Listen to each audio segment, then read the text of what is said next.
Hey guys, welcome back to my all channel. So guys, তোমরা সবাই কেমন আছো? সত্যি খুব ভালো আছো আর আমি ভালো আছি। নতুন একটা ভিডিও নিয়ে তোমাদের সাথে শেয়ার করতে চলে এসেছি। আর আজকে আমি তোমাদের সাথে শেয়ার করব আমার দাদার বিয়ে। তো এটা হচ্ছে আমার বড় মাসির চ্ছেলের বিয়েতে এসেছি আমি, সেটাই তোমাদের সাথে শেয়ার করবো। আর এখানে হচ্ছে বিয়ে বাড়ি কলা গাছে গাড়া হচ্ছে, আজকেই বিয়ে। তো তোমরা ভিডিওটি কন্টিনিউ দেখতে থাকো।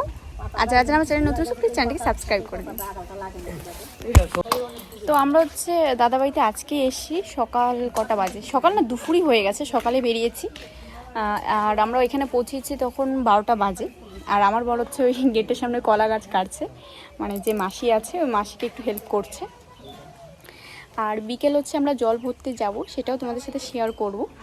আর এখানে হচ্ছে প্যান্ডেল করেছে, কালকে আরও ডেকোরেশন হবে। তো যাই হোক, তোমরা ভিডিওটি কন্টিনিউ দেখতে থাকো। আমি একটু ঘুমাবো, কারণ অনেক সকালে উঠেছি, আমার প্রচুর ঘুম পাচ্ছে। আর বিকেলে যেহেতু জল ভরতে যাব, তো শরীরটা প্রচুর টায়ার্ড লাগছে, না পরে আমি যেতে পারবো না। আর বিকেলের দিকে শাড়ি পরার ইচ্ছা আছে হলুদ কালারের, সেজন্য আমি এখন একটু ঘুমিয়ে নিই, পরে ভিডিওটি আবার কন্টিনিউ করছি। তো বিয়ে বাড়িতে এসে আমার হচ্ছে বাচ্চা পার্টি পেয়েছি দুটো, মানে আমার সঙ্গী। এর আগে যখন এই মাসি বাড়িতে এসেছিলাম দিদির বিয়েতে, তখন হচ্ছে আমার 2 বোন ছিল, তো কোনো প্রবলেম হয় না। আর এখন আমার না, মেন কথা হচ্ছে বউ মানুষের থেকে মেয়ে মানুষের সাথে আমার থাকতে বেশি ভালো লাগে। তো এখানে এসে দুটো বাচ্চার সাথে, এটা হচ্ছে মানি হয়, এও মানি হয়। একটা হাই করে দাও তোমরা। হাই। দুজনেই খুব সুন্দর কথা বলে, পাকা পাকা। আর এ তো খুব ভালো হচ্ছে ডান্স করতে পারি। তুমি একটা ডান্স করে দেখাবা ওই গানটা? হ্যাঁ ঠিক আছে, তোমাদেরকে হচ্ছে আমি দেখাচ্ছি ও কি সুন্দর। গানটা তো ঠিক দিতে পারবো না, একবার ডান্সটা দেখাচ্ছি। লজ্জা লাগে তোমার? বোঝো ঠেলা। তুমি আসো আসো। হ্যাঁ সুন্দর নাচ করতে পারো তো, আসো সবাই দেখবে তো তোমার নাচ। আসো। হাই দিয়ে বলে চলে যাও।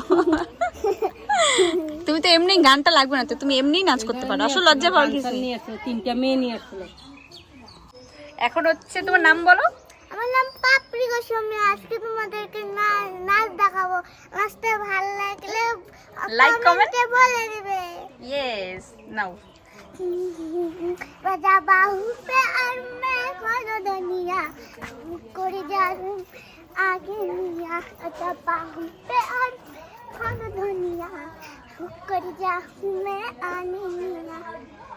नमस्कार। নমস্কার দিলাম। 2000 years later.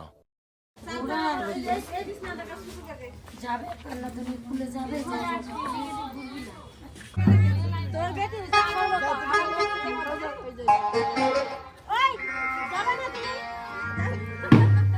বিকেলের পর আর আমার ভিডিওটা কন্টিনিউ করাই হয়নি। আর জল ভরতে যে যাবো, আমি তোমাদেরকে বলেছিলাম যে আমি একটু হলুদ শাড়ি নিয়ে এসেছিলাম, রেডি হয়ে তারপর জল ভরতে যাবো। তো সেটা তোমাদের সাথে শেয়ার করব। তো এমন পরিস্থিতি হয়েছে যে বাজনার লোকগুলো এসেছে, এখন 7:30টার বেশি বাজে, এখন এসেছে। তো এখন জল ভরতে সবাই গেল।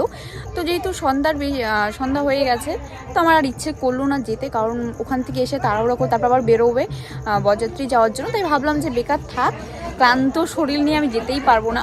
আর আমার একটু ঠান্ডারও প্রবলেম আছে। আর মেন প্রবলেমটা হয়েছে কি, মেয়ের বাড়িতে বাজনার কথাই ছিল না যে বলবে।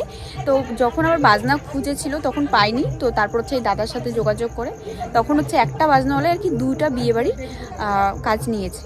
তো ফার্স্টে মেয়ের বাড়িতে গেছে, তারপর ছেলের বাড়িতে। আর ছেলের বাড়িতে এতটাই লেটে এসেছে, কিন্তু এই দাদারই আগে বুক করেছে কিন্তু।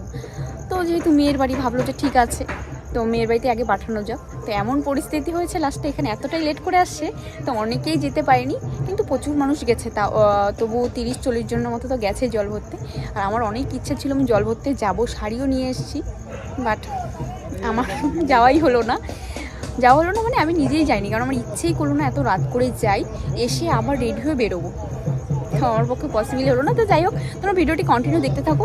আর আমি দেখি আগে রেডি হয়ে নিতে পারি, বাজনার জল ভরে আসার পরেও যেতে পারি। যদি পরে যাই তাহলে তো দেখাবোই, সবাই নাচানাচি করছে সেই ক্লিপটা শেয়ার করব। আর নয়তো নাও করতে পারি, একবারে পুরো রেডি হয়ে তারপর আবার ভিডিওটি অন করব বা কন্টিনিউ করবো। তো যাই হোক, তোমরা ভিডিওটি কন্টিনিউ দেখতে থাকো। আর যারা যারা আমার চ্যানেল আছে প্লিজ চ্যানেলটিকে সাবস্ক্রাইব করে দিও।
বরযাত্রী যাওয়ার জন্য আমি ফুল রেডি হয়ে গেছি, আর কেমন লাগছে আমাকে প্লিজ কমেন্ট করে কিন্তু অবশ্যই জানাবে।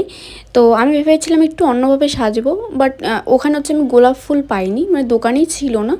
আর যেহেতু মাসি বাড়িতে গেছি তারপর আমি আমার বেরোনোই হয়নি, ভেবেছিলাম যে বিকেলের দিকে একটু বেরোবো আর গোলাপ জিপসি এসব নিয়ে যাব, তো বেরোনোই হয়নি। সেজন্য আমার একদম সাজার লুকটা পুরো চেঞ্জ হয়ে গেছে। যাই হোক, তো মানিয়ে নিয়েছি, এখন কি করা যাবে, যেটা পাইনি। আর এখানে হচ্ছে একটা নিয়ম আছে, গাড়ি যখন এখান থেকে যাবে তার আগে চাকাতে জল দিতে হয়। তোমাদের মধ্যে এমন নিয়ম আছে কি না কমেন্ট করে কিন্তু অবশ্যই জানাবে। ছেলের বাড়িতে যা নিয়ম ছিল সব তো কমপ্লিট হয়ে গেছে, এখন হচ্ছে বরযাত্রী যাওয়ার জন্য আমরা রেডি হয়ে গেছি। আর দাদাকে হচ্ছে গাড়িতে তুলে দেওয়ার জন্য সবাই বেরিয়ে গেছে, আর সবাই কিন্তু রেডি হয়ে গেছে। আর আমরা যাবো বাসে, আর বরের গাড়িতে যাবে দিদি, আরও কয়েকজন যাবে, বাট আমি জানি না কে কে যাবে। আর আমরা যাব বাসে, কারণ সবাই একসাথে যাওয়ার মজাটাই আলাদা। আর দাদার বাড়ির থেকে মেয়ের বাড়ি আর কি, বৌদির বাড়ি বেশি দূরত্ব না, প্রায় ওই 10 মিনিট 20 মিনিটের মতো লাগে বাসে গেলে, 20 মিনিটও লাগে না সেরকমভাবে। তো যাই হোক, তো বৌদিকে দেখার জন্য আমি পুরো এক্সাইটেড হয়ে আছি, কারণ আমি আজকে প্রথমবার দেখবো। যাই হোক, তোমরা ভিডিওটি কন্টিনিউ দেখতে থাকো। A few moments later. রাত এখন বাজে 12:30 নাগাদ। আর এই টাইমেও যে গ্রামের দিকে এত লোক থাকতে পারে বিয়ে বাড়িতে, সত্যি আমি দেখে অবাক হয়ে গেছি। প্রচুর মানুষ ছিল আর সবাই ডান্স করছিল, আর দেখে তো তোমরা বুঝতে পারছো গেটের এই ভেতরটা কতটা ভিড় হয়ে আছে। তো গ্রামের দিকে কিন্তু এত রাত পর্যন্ত কেউই জেগে থাকে না। আর আমি এই দাদার বিয়েতে এসে কিছু অদ্ভুত অদ্ভুত নিয়ম দেখতে পেয়েছি, জানি সবার মধ্যে নিয়ম এক হয় না।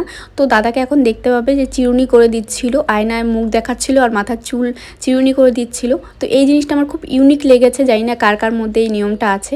আর দাদার তো এখানে জট পেকে গেছিলো, সেজন্য মাথায় টান লাগছিল। তো আমি এই জিনিসটা দেখে না অদ্ভুত হয়ে গেলাম যে এমনও নিয়ম হয় নাকি। তো তোমাদের মধ্যে এমন নিয়ম আছে কি না তোমরা কিন্তু অবশ্যই কমেন্ট করে জানাবে। আর আমি প্রথমবার দেখলাম, তাই তোমাদের সাথে শেয়ার করলাম। আর ওদের মধ্যে অনেক রকমই একটু অন্য রকম নিয়ম ছিল। যাই হোক, সবার মধ্যে তো একরকম নিয়ম হয় না। তো তোমরা ভিডিওটি কন্টিনিউ দেখতে থাকো, আর যারা যারা আমার চ্যানেল নতুন সব প্লিজ চ্যানেলটিকে সাবস্ক্রাইব করে দিও।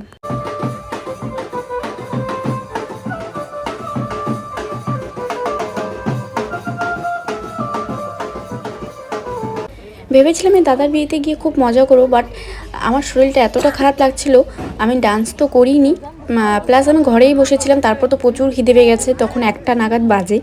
তো দেখে বুঝতে পারছো এখানে। আর আমরা হচ্ছে বরযাত্রী বেশি জন যাইনি, 30 জনের মতো গিয়েছিলাম, কারণ যেহেতু মেয়ের বাড়ির অবস্থা খুবই খারাপ আর গ্রামের দিকে, সেজন্য আমরা বেশি জন যাইনি, যাতে কোনো প্রবলেম না হয় মেয়ের বাড়িতে।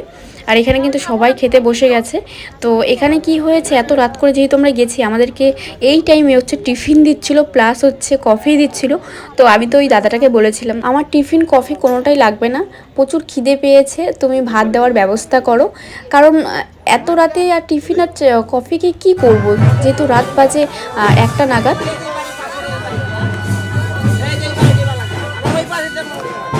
তো গাইস, ফাইনালি আমাদের খাওয়া দাওয়া হয়ে গেছে। আর এখন রাত বাজে 1টা বাজে না বলো, রাত এখন বাজে 1:30। আর আমরা এত রাতে খাওয়া দাওয়া করলাম কারণ অনেক লেট করে ছেলের বাড়ি থেকে গাড়ি ছেড়েছে জন্য। তো যাই হোক, এখন হাত ধুয়ে নিয়ে আর প্রচুর ঘুম পাচ্ছে আর প্রচুর মাথা ব্যথা করছে। তো জানি না ভিডিওটা আমার কন্টিনিউ করতে পারবো কি না। তো এর মধ্যে আমি আবার চলেও যেতে পারি, মেয়ের বাড়ি থেকে ছেলের বাড়ি বেশিটা দূরে না, ওই 10-20 মিনিটের মতো লাগে। তো যাই হোক, আমি হাতটা ধুয়ে নিই, পরে আবার ভিডিওটি কন্টিনিউ করছি।